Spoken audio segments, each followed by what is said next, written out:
hello there.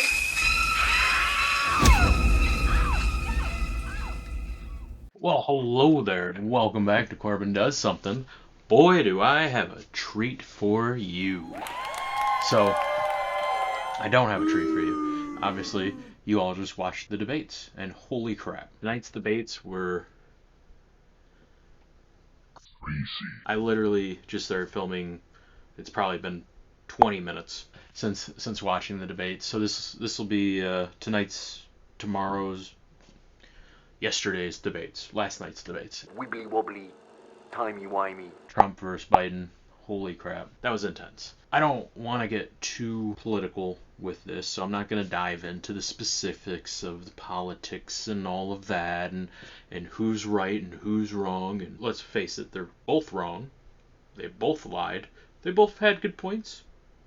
Not really. I don't want this to be too political, but I just figured I wanted to comment on it because of how crazy it was. This was totally unprofessional on both sides. It was clear that Trump's whole routine was to just hammer in on Biden. He wanted to show this guy's not mentally fit, so I'm just going to push him off of script and see what he does.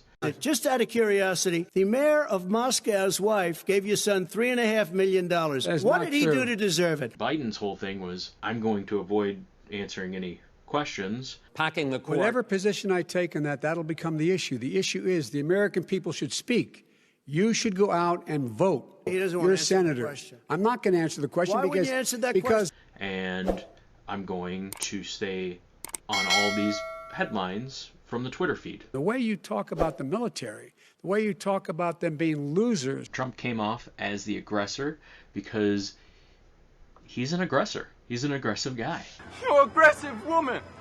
Know what I'm saying? Seen as just as aggressive. It's just he was very low energy. I honestly think though if he had a Red Bull or two, he'd been right there next to Donald Trump sniffing him and all that too. Trying to keep it light. I do think that Chris Wallace, he was just really taken back by the unprofessionalism by both of these children. Seriously, he had no idea how to control them. Again, 2 children on the playground.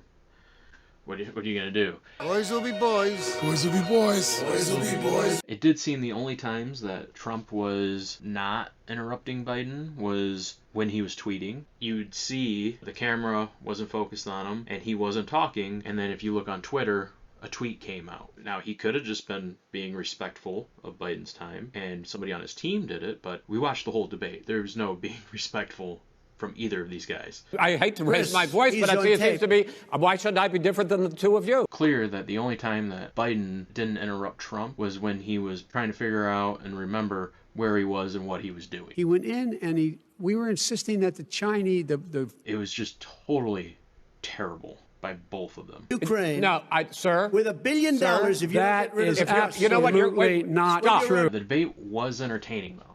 There were a few mic drop moments from Trump. First of all, I guess I'm debating you, not him. And a couple from Biden. It's hard to get any word in with this clown. Those moments because, again, he did have a very severe lack of energy. Trump is over-the-top showman. You need to either be completely professional or go over-the-top showman. Biden did neither. As far as energy goes, Trump won.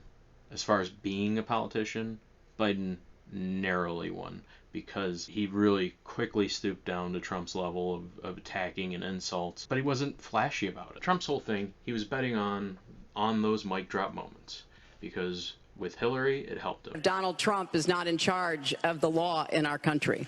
Yeah, because you'd be in jail. Here, he just came off way too aggressive and as if he was trying too hard to become a meme again. That hurt him with anyone that was on the fence. Biden was betting on the general audience to believe Twitter headlines. That really hurt him to anyone that wasn't a Democrat or blue check mark. They cancel each other out with as bad as they were. In the end, only Chris Wallace will come ahead of this. Yes, he'll get some criticism for how he handled it, and rightfully so. It's going to raise his profile. I mean, he's a name in news, but he's not a household name. He'll get a lot of pity for how he was treated, a lot of memes for how he treated the candidates. He was almost as bad as them, but he's not running for president. He's just a guy trying to moderate a thing and didn't know what he was doing. It literally seemed just like a scene out of Mr. Nanny. Gotta admit, he's one tough mother. He too was equally unprepared for the role of babysitting these children. Anyways, that's all I got for you guys. I hope this wasn't too political.